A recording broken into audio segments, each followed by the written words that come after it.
सूर्य से नहाया हुआ एक हरा भरा घाटी विशाल रूप से फैला हुआ था। गांव एल रेक्यूर्डो अपने हरे भरे दिल में फलता फूलता था। उदार धरती अपने निवासियों को प्रचुरता प्रदान करती थी। पूर्वज आत्माएं अपनी जादू से जगह की रक्षा करती थीं। पीढ़ियां गुजर गईं, समृद्धि एक आदत बन गई। कृतज्ञता जो पहले महत्वपूर्ण थी, एक भूला हुआ शब्द बन गई। ग्रामीण अपनी दिनचर्या में डूबे हुए याद नहीं कर पाए। धन्यवाद समारोह आयोजित करना बंद कर दिया गया। प्राचीन वेदी जो कभी पवित्र थीं, धूल से ढक गईं। उसकी प्रार्थनाएं जो पहले उत्साहपूर्ण थीं, पूरी तरह से शांत हो गईं। धीरे धीरे धरती ने अपना असंतोष दिखाना शुरू कर दिया। हरे भरे खेत पीले और सूखे हो गए। फसलें जो पहले प्रचुर मात्रा में थीं, नाटकीय रूप से कम हो गईं। क्रिस्टलीय नदियां सिकुड़ गईं, उनका प्रवाह कम हो गया। एल रेक्यूर्डो पर चिंता की छाया मंडरा रही थी। ग्रामीणों के चेहरों पर बढ़ती बेचैनी झलक रही थी। दुबले पतले मवेशी व्यर्थ में भोजन की तलाश कर रहे थे। हवा जो पहले जीवंत थी, भारी और खामोश महसूस हो रही थी। बुजुर्ग कांपती आवाजों में चुपचाप बुदबुदा रहे थे। वे आत्माओं के क्रोध, उनके असंतोष के बारे में बात कर रहे थे। वर्तमान स्थिति को कैसे पलटा जाए, यह कोई नहीं जानता था। निराशा सभी को जकड़ने लगी थी। अपनी ही विस्मृति की अज्ञानता उन्हें धीरे धीरे खाए जा रही थी। एक युवक सूखे खेत को सींचने की कोशिश कर रहा है। उसका प्रयास व्यर्थ है। एक माँ अपने भूखे बेटे को दिलासा दे रही है, बिना किसी उम्मीद के। कुएं सूख रहे थे, पानी हर दिन कम होता जा रहा था। जंगली जानवर घाटी से भाग रहे थे, भोजन की तलाश में। हवा पेड़ों के बीच एक उदास धुन बजा रही थी। गांव से बच्चों की हंसी गायब हो गई थी। केवल डर और चिंता की फुसफुसाहटें ही सुनी जा सकती थीं। एक बूढ़ा व्यक्ति दिव्य उत्तरों की तलाश में आकाश की ओर इशारा करता है। बादल बिना एक बूंद बारिश किए गुजर गए। सूरज की तपिश से धरती फट रही थी। पेड़ों के फल पकने से पहले ही मुरझा गए। मछुआरे नदी से खाली जाल लेकर लौट रहे थे। रात की आग छोटी थी, कम हर्षित थी। समुदाय तेजी से अलग थलग और अकेला महसूस कर रहा था। उन्हें जोड़ने वाले बंधन कमजोर पड़ने लगे थे। उसके भविष्य में विश्वास हर गुजरते दिन के साथ फीका पड़ता जा रहा था। एक बच्चा एक कपड़े की गुड़िया के साथ खेल रहा है। उसका चेहरा उदास है। कारीगरों ने अपने औजार रख दिए, बिना सामग्री के। कभी जीवन से भरे घर खाली लग रहे थे। प्रचुरता की स्मृति एक दूर की गूंज थी। आशा एक बहुत पतले धागे से लटकी हुई थी। बुजुर्ग इकट्ठा हुए, उनके चेहरे दुख से भर गए थे। वे समाधान ढूंढ रहे थे, लेकिन उनके दिमाग खाली थे। स्मृति मुरझा रही थी, जैसे पानी के बिना फूल। विस्मृति ने बहुत अधिक कीमत चुकाई थी।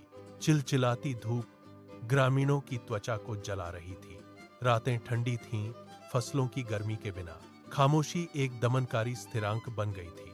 पालतू जानवर शक्तिहीन होकर तड़प रहे थे। धूल ने सब कुछ ढक लिया था। निराशा की एक भूरी चादर। माएं अपने बच्चों को गोद में लेकर प्रार्थनाएं फुसफुसा रही थीं। पुरुष क्षितिज की ओर देख रहे थे, एक संकेत की तलाश में। गांव का फव्वारा जो पहले बुदबुदाता था, एक सूखा पोखर था। सड़कें टूट रही थीं, अगम्य और सुनसान। हवा में सूखी मिट्टी और टूटे वादों की गंध थी। एल रेक्यूर्डो का भविष्य एक नाजुक धागे पर लटका हुआ था। गांव अपनी ही कृतज्ञता का शिकार होकर मिट रहा था। एल रेक्यूर्डो पर चिंता मंडरा रही थी। निराशा बढ़ती जा रही थी। कोई नहीं जानता था कि विस्मृति को कैसे उलटा जाए। गांव मुरझा रहा था। एक छोटी बच्ची एलारा उत्सुक आंखों से देख रही थी। उसके शुद्ध हृदय ने घाटी के दुख को महसूस किया। एलारा अपनी दादी के धूल भरे अटारी की खोज कर रही थी। छाया के बीच एक पुरानी किंवदंतियों की किताब सामने आई। उसकी छोटी उंगलियों ने घिसे हुए कवर को सहलाया। उसने किताब खोली। पन्ने धीरे से सरसराने लगे। उसने कृतज्ञता के प्राचीन अनुष्ठानों के बारे में पढ़ा। सम्मानित आत्माओं, भेंटों और गीतों की कहानियां।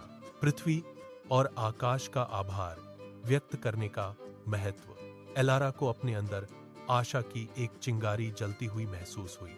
एक बच्चे के विश्वास के साथ उसने कार्य करने का फैसला किया। सुबह होने पर एलारा चुपचाप उठ गई। उसने पहले फूल उठाए जो अभी भी ओस से ढके हुए थे। उसके छोटे हाथों ने सबसे जीवंत का चयन किया। उसने पेड़ों से गिरे पके फल ढूंढे। एक तात्कालिक टोकरी साधारण प्रसाद से भर गई थी। वह धूल और विस्मृति से ढकी पुरानी वेदी की ओर बढ़ा।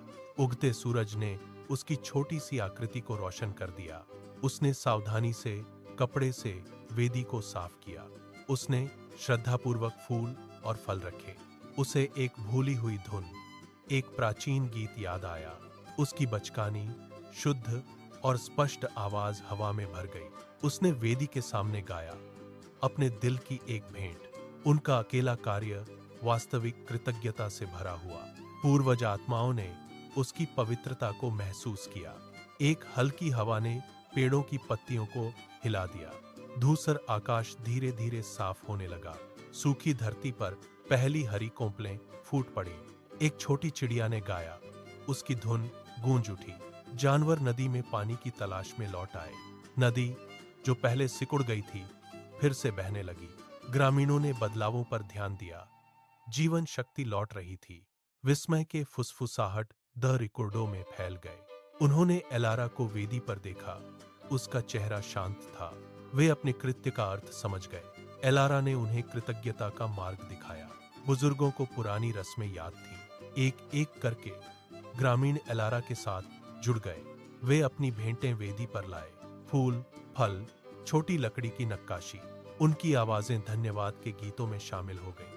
वेदी नई भेंटों से चमक रही थी। घाटी जीवन के एक विस्फोट के साथ प्रतिक्रिया व्यक्त की। खेत हरे भरे हो गए। फसलें प्रचुरता का वादा कर रही थीं। एल रिक्यूरडो फिर से खिल उठा, पहले से कहीं अधिक जीवंत। नई कृतज्ञता ने हमेशा के लिए उसका भाग्य बदल दिया। एलारा मुस्कुराई। उसके चारों ओर घाटी ठीक हो गई। आत्माएं मुस्कुराईं। संतुलन बहाल हुआ। बच्चों की हंसी से गलियां भर गईं। किसानों ने उम्मीद के साथ अपनी जमीन तैयार की।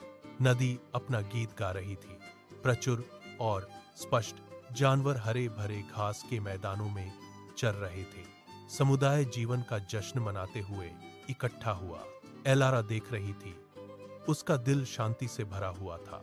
कृतज्ञता का पाठ सभी के मन में अंकित हो गया। वे आभार व्यक्त करने की शक्ति को कभी नहीं भूलेंगे। एल रिक्यूर्डो समृद्ध हुआ, आशा का एक प्रतीक। एलारा की विरासत पीढ़ियों तक कायम रहेगी।